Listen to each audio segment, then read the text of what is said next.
I overheard my stepmom and stepsister plotting to cut me out of Dad's will, so I quietly left and fought alone for years to make it big. Now, my dad knows why I left, and he made sure the greedy got what they deserved. I overheard something that I wish I never had. Brenda, my sister-in-law, and my mother-in-law were conspiring to cut me out of the will. It's been a strange few months. My father, Robert, hasn't been the person I thought he was. So, when I found out they wanted to cut me out of the will, I didn't ask many questions. I just packed up my bags, moved on, and figured I could handle things on my own. You know, I didn't need them. Well, guess what? It was one of the biggest mistakes of my life. Yes, I made it through, but years later I realized my father, Robert, didn't even know the full picture, and you won't believe what he just told me. I'm 29, male. My relatives think I'm ungrateful for leaving my family, and they claim I won't survive on my own. A little backstory. I grew up in a well-off family. My mother passed away when I was young in a gruesome car accident. It was just me and Dad, Robert, until Brenda and her daughter Ashley came into the picture. Dad, Robert, is a real estate agent, and that's how he met Brenda. She referred a friend to him. After that sale, they realized they had good synergy and decided to partner up. But that didn't last long, because Brenda had to move states away after her now ex-husband got imprisoned. I don't know the details, but it was a mess. Anyways, a few years later, Dad, Robert, had an established brokerage firm specializing in real estate. Out of nowhere, Brenda calls him and asks if he's open to more partnership, and that's when she finds out that Robert's now successful. In the end, Brenda ended up working for him as a real estate agent. From there, they grew closer, and before we knew it, Brenda and Ashley were moving in. They never got married, though, because Dad, Robert, always told me he'd only marry one person, and that was my mom. To be honest, I felt bad for Brenda because no one deserves that, but she stayed, so I guess it was okay. It wasn't just them who grew closer. Ashley and I did too. We became inseparable. Of course, there were awkward moments at first, but eventually we got so used to each other. We had sleepovers in each other's rooms, and she'd sneak into my room with a stack of cheesy movies and snacks. We'd build forts out of pillows and blankets, laughing until we couldn't breathe. We'd race to the fridge for the last popsicle, and I'd play songs on repeat until Brenda playfully begged for mercy. Even during quiet nights studying at the kitchen island, a lot happened. One thing I was happy about at the time was that the house became alive again. Ever since my mother's death, I had hoped it would never end. Years passed, and Ashley and I graduated with our bachelor's degrees. Shortly after, I, Ethan, moved out of the house and rented a small studio apartment, hoping to experience independent life. I won't lie, it was hard. I had to adjust my lifestyle to afford my entry-level salary. I needed to depend on my father, Robert, so please don't comment anything negative about that.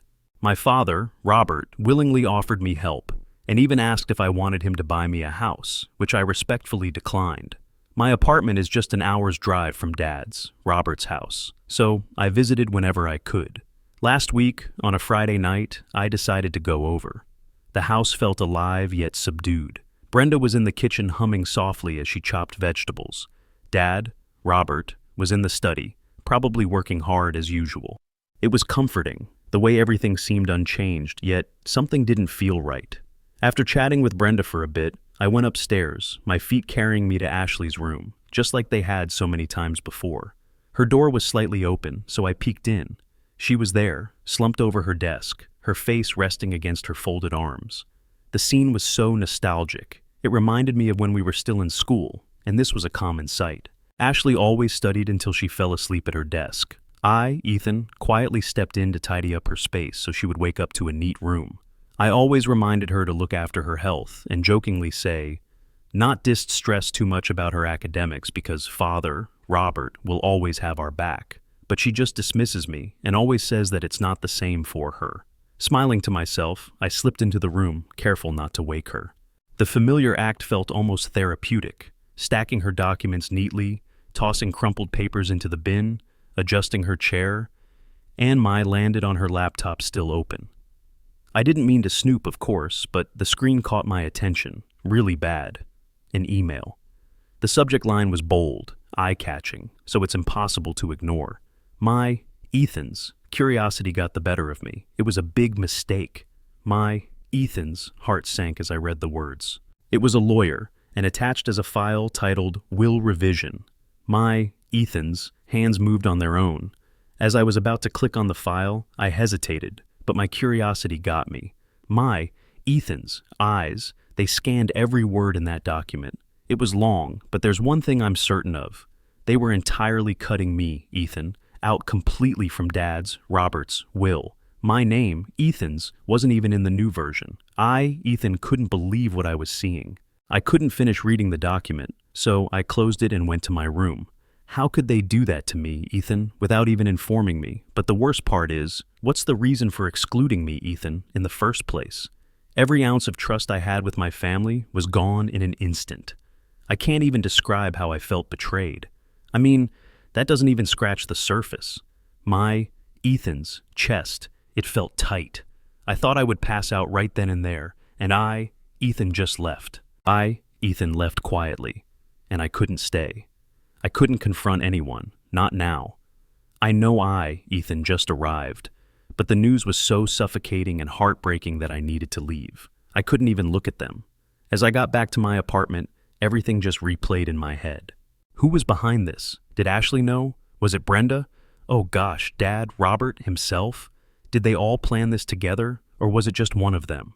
I don't know what hurt more, the thought that I've been left out, or the realization that they're disowning me, because what could be the possible reason that I'm being omitted from the will, but Ashley's not? It took them a week before I, Ethan, heard from any of them since I, Ethan, left. Before that, there was not even a text message. I, Ethan, was really thinking that I'm just not important to my family. I guess it's like I don't exist, and honestly, I don't know if I want to. Maybe, I'm being a bit dramatic. Maybe I'm overthinking, but how do you come back from something like this? How do you face the people who threw you away like you were nothing, and now they reach out to me like they're not doing something behind my back? Really? I didn't really know what to do, so I, Ethan, chose to ignore them. Just when I thought things did not get any worse, my relatives decided to jump in. Apparently, word got out that I, Ethan, have been avoiding Father, Robert, Brenda, and Ashley, and now my, Ethan's, phone's blowing up with messages. Every single one of them has something to say about me. Quote, abandoning my family, and how ungrateful I, Ethan, am. They think that I'm selfish for leaving. They don't care about the context, though, just that I've distanced myself from the people who raised me. One of my aunts even had the audacity to tell me that I, Ethan, would never survive on my own like I'm some spoiled brat incapable of taking care of myself. It's pretty exhausting, you know. It's not like I, Ethan, haven't struggled since moving out, but honestly, sometimes I do wonder if I made the right choice. I don't have enough savings, and honestly, I'm scared. Ethan could call Father, Robert, he would probably help me, but at what cost? Going back to that house pretending nothing happened, swallowing my pride, I don't know if I, Ethan, can do that. Well, I guess this is better than being with the people that want me, Ethan, out of the family. I'd rather live off instant noodles for the rest of my life than go crawling back to a house where I clearly don't matter. My relatives just don't know how it felt to read that revision and realize that my own family, my own blood, might be actively trying to cut me, Ethan, out of their lives, financially and emotionally, and then they want to act like nothing happened, like I'm the one being unreasonable for not picking up the phone. I can't go back, not yet. Maybe not ever, because if I do, I know what'll happen. They'll gaslight me, guilt me, maybe even lie to my face in the worst part. I'd want to believe them because deep down, I still love them, even now, even after everything. So for now, I'm just trying to figure out my life, guys. Am I ungrateful? I don't think so. But am I the a-hole for ignoring my family anyways? Thanks for reading this far. I just needed to get it out. If you've got advice or just some words of encouragement, I could really use it right now. Update number 1. It's been 2 weeks, and I, Ethan, ended up cutting them off. They've become so exhausting that it affected my daily life. Before I start this update, I just want to address a comment. First of all, I did see the signature of my father, Robert. So, I think the will revision is Val, and therefore my reaction is valid. Anyways, a lot of you told me to talk to Ashley if I, Ethan, wasn't that comfortable talking with our parents. And so I, Ethan, did. But what she said to me just broke me more. After ignoring my family for what felt like forever, I, Ethan knew I could not avoid reality much longer. Also, I figured that if I answered them, my relatives would finally stop pestering me. My chest, Ethan's, was tightening every time I glanced at my phone. I'd convinced myself that I, Ethan, didn't deserve a response. But a small, stubborn part of me, Ethan, still craved an explanation. And on top of that, like Ethan said, a lot of you advised that I, Ethan, should talk to them to clear things up. So, first Ethan, opened their messages. The first message Ethan, opened was from Father Robert. It was long. He was confused. He was hurt. He could not understand why Ethan, just left so abruptly. He asked if Ethan, was okay, and he said he missed me. He loved me, but how could Ethan, believe that after what Ethan, found out? Brenda's message was next. Hers was short, more formal, almost rehearsed. She asked me, Ethan, to come home. Said it was a misunderstanding if the reason that Ethan, left was that Ethan, saw something wrong, and promised they'd explain everything if Ethan, gave them a chance. But there was no apology, no acknowledgement on Ethan's feelings, just a hollow invitation to talk. And then Ashley's message, she begged me, Ethan, to come back. She said she didn't know what happened, or so she said, and promised that she would fix it. Ethan, couldn't face them yet, but knew that Ethan, had to, so Ethan, called Ashley. For a moment, nobody spoke. Finally, she broke the silence and asked me, Ethan, why Ethan, had not contacted sooner. Ethan, didn't bother answering her questions, and went straight to the point. Ethan, told her the truth. Ethan, saw a will revision in her email that day. That Ethan, came. There was silence for a brief moment, but she did say something. Apparently, since Brenda and Father Robert are not married, they're just afraid that they won't get a single inheritance from Father Robert, so they asked Dad Robert to revise the will if he really loves them. She even tried to justify it, saying, Ethan, didn't need the inheritance because Ethan, was strong enough to make it on my own. Ethan, ended the call without another word. Not only did they think Ethan, didn't deserve an inheritance, but Dad Robert really chose them over me. Why can't he choose all of us? Why would Brenda and Ashley even think like that, ever since they moved in? Guys, well, they did not contribute a single penny to the household, because Father Robert took care of all of us. Ethan, just don't know what to do anymore. I'm pretty lost at this point. Ethan, couldn't go to work. Ethan, couldn't get sleep. Ethan, couldn't get out of bed. Ethan, couldn't eat. Ethan, lost my job, and Ethan, feel like one of these days I would just get my eviction notice. The only thing that Ethan, know that could help me is to cut them all off. Ethan, don't want to be reminded every day of their betrayal. Ethan, don't. Update number 2. Hey, it's been a few weeks since my last update.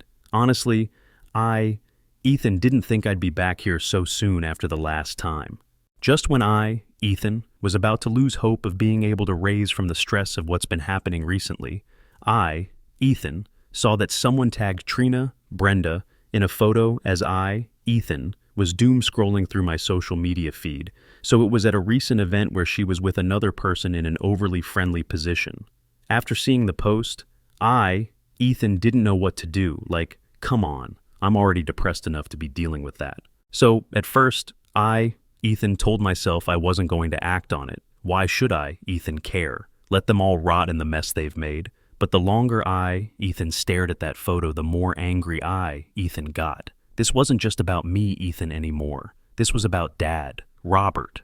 Still, Ethan, couldn't believe how he would choose her over his own blood. Ethan, couldn't keep it to myself. So the next day, Ethan, started quote watching their accounts. Trina, Brenda, Ashley, and their entire circle of family and friends. It didn't take much time at all, but Ethan, had to use my friends' accounts because Ethan, discovered my own accounts were blocked by them. Anyways, the man in the photo wasn't just a friend every girl's night out and vacation post of Trina. Brenda, well, there he is, always 1 or 2 photos of them in the background, just casually kissing Trina, Brenda, sitting on his lap, and all those things that friends don't normally do when Ethan, pieced together enough proof I decided to confront Dad, Robert. Ethan, knew it wouldn't be easy, but Ethan, couldn't stand by and let this continue. I, Ethan, went to the house and made sure Trina, Brenda, and Ashley weren't around. And then I, Ethan, showed Dad, Robert, everything I'd found. I, Ethan, thought for just a moment that this might finally wake him up, that he'd see Trina, Brenda, for who she really was. But, oh boy, Ethan, was wrong. He brushed it off. Called me, Ethan, paranoid, and asked why Ethan, was trying to tear the family apart. After everything the family had been through, he didn't even ask Trina, Brenda, about it. He refused to look at the proof, refused to hear me. Ethan, out. He was so loyal to her that no matter what she did or who she did it with, my dad, Robert, would not believe me. That was the breaking point. It wasn't just about the will or Trina, Brenda's, lies. It was about Dad. Robert, he wasn't just blind, he didn't want to see. And if he couldn't see me, Ethan, my help, and if he couldn't recognize my, Ethan's, worth or my, Ethan's, pain, then I, Ethan, could not keep fighting for him. Ethan packed up the last of my belongings and walked away. This time, I'm not looking back. Since then, I, Ethan, have been planning how to rebuild my life.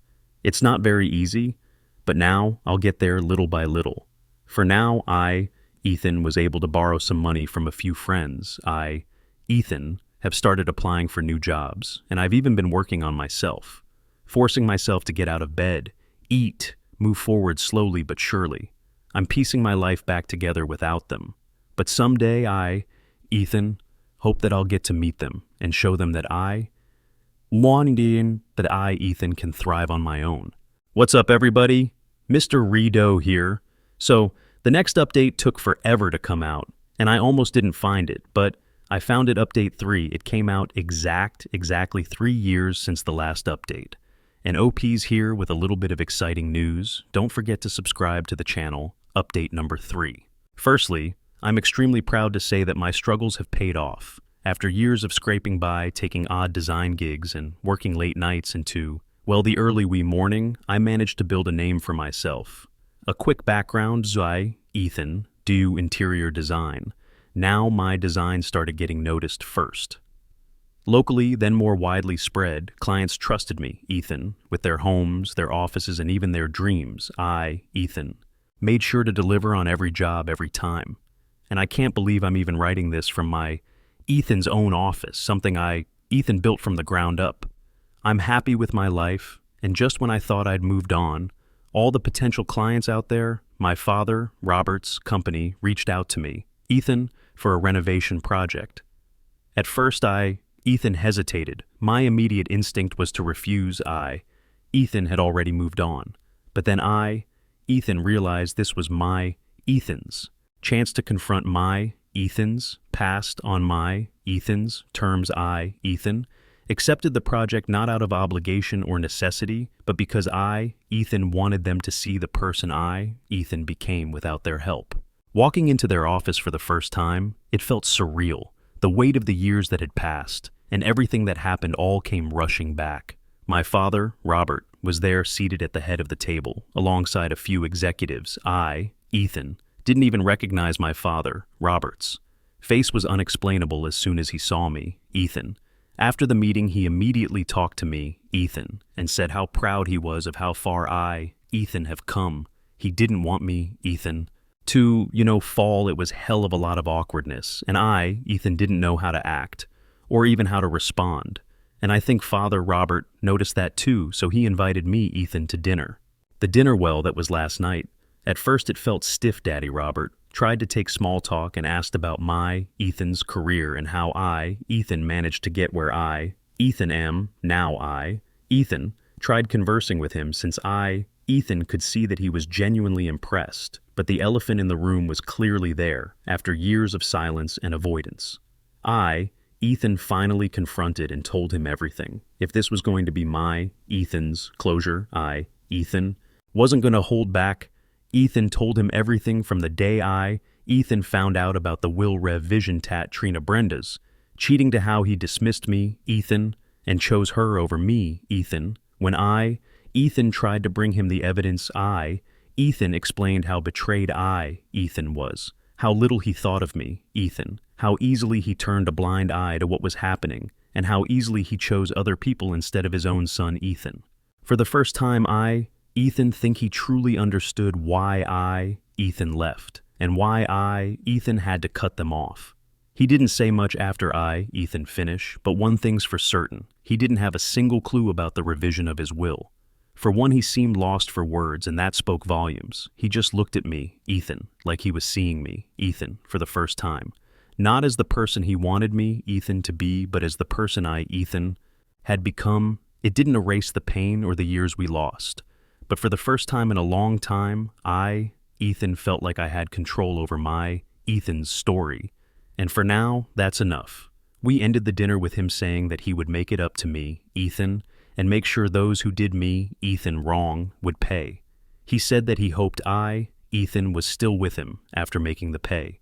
So here Ethan, am trying to absorb everything that happened, and Ethan, accepted Dad's Robert's company project.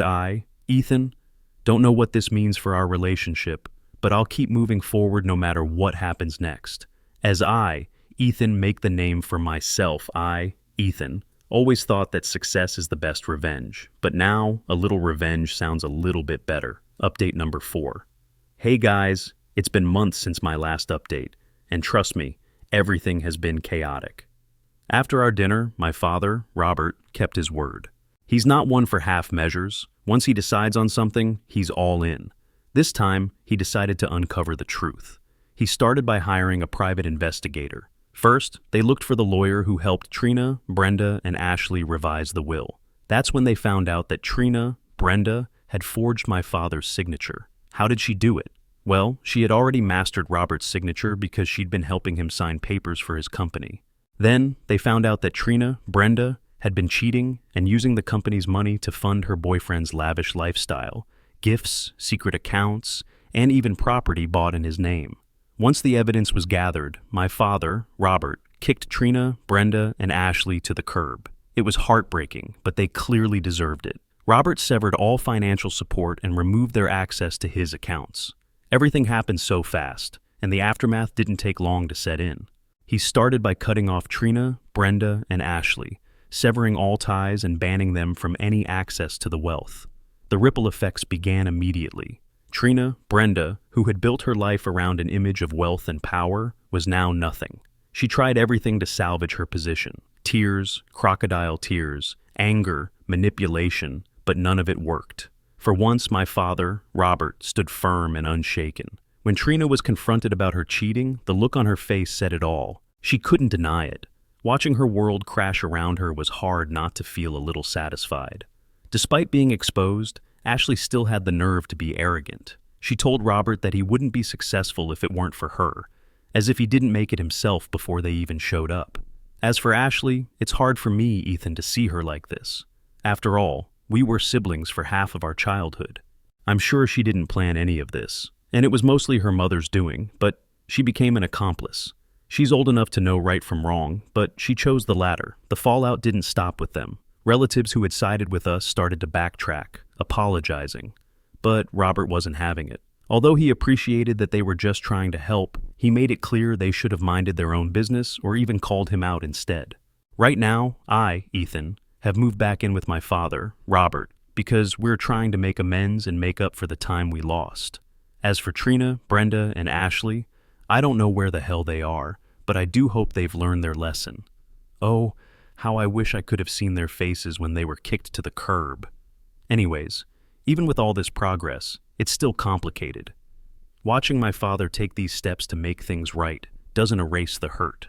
It doesn't change the years Ethan, spent feeling abandoned, but it does give me a sense of closure I didn't think I'd ever get. For the first time, I feel like he really gets it. What he did, what he let happen, and how much it cost me. Update number 5. Hey guys, this is the final update. Wow. After everything, I realized that kicking Trina, Brenda, and Ashley out wasn't enough. My father, Robert, and Ethan, filed charges for forgery, theft, and fraud. Fortunately, Robert's private investigator had gathered a bunch of evidence. As expected, we won. Now, Trina, Brenda, is behind bars. Watching her walk into the courtroom, stripped of her arrogance, was a moment I'll never forget. Ashley wasn't spared either, but her involvement was minor enough that she got off with a hefty fine and a stern warning. Hopefully, she'll think twice before becoming an accomplice again. The last I heard about them is that Trina, Brenda's boyfriend, is now an ex. After finding out that Trina lost her money, he left her. He was just after her money all along and didn't even help with the case or with paying Ashley's fine. As for Ashley, she now lives with her relatives because all the money they had is gone. I heard she now works as a waiter because companies don't want to hire her after learning what she did. Robert's company is pretty famous in the state, so I guess many of them heard about it, and she's been blacklisted. Meanwhile, Robert and I, Ethan, decided to channel our energy into something productive. We built a joint company, so even when we get old, we'll still have something to do together. As for me, Ethan, I've moved into my own house, my dream house. Robert and I actually built it together, and I'm so grateful. Robert's happy on his own now, and he says he's had enough drama to last a lifetime. He lives alone now, and we visit each other often. I think that's it for this story. It's too long gone, and I think I've shared enough. Anyways, here's my message to anyone going through something similar. Don't be afraid to take a stand, even if it means shaking the foundations of everything you know. Until next time, and remember, the best revenge isn't success, it's peace of mind. Believe me, I'm finally at peace.